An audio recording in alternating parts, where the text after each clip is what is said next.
સ્વાગત છે। હું છું રેખા માલકાની અને જોઈએ આજના સમાચાર। મેઘરજ તાલુકાના રેલાવાડા ખાતે વિકાસ સપ્તાહની ઉજવણી।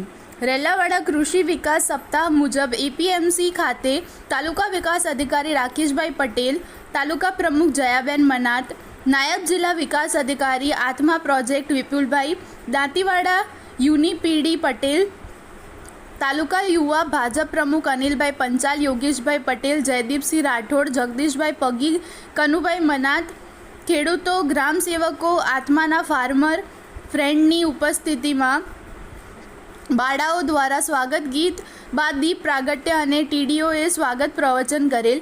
આ પ્રસંગે પ્રાકૃતિક ખેતી વિકસાવવા આત્મા દ્વારા પ્રયાસ થયા। રાસાયણિક ખાતરનો ઉપયોગ ન કરવો, દેશી ખાતરથી ખેતી કરવા પર ભાર મૂક્યો। ખેતી નિષ્ણાંત લીંબાભાઈ પાંડોર ખેતી વિશે માહિતી આપી, ખેડૂતોના પ્રશ્નો રજૂ કર્યા।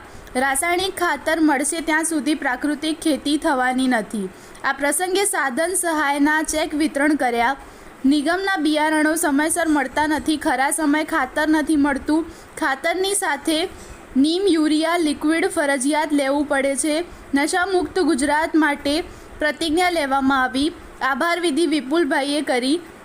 ઉદ્કોષ્ઠક રમેશભાઈ બારોટે સંચાલન કર્યું હતું।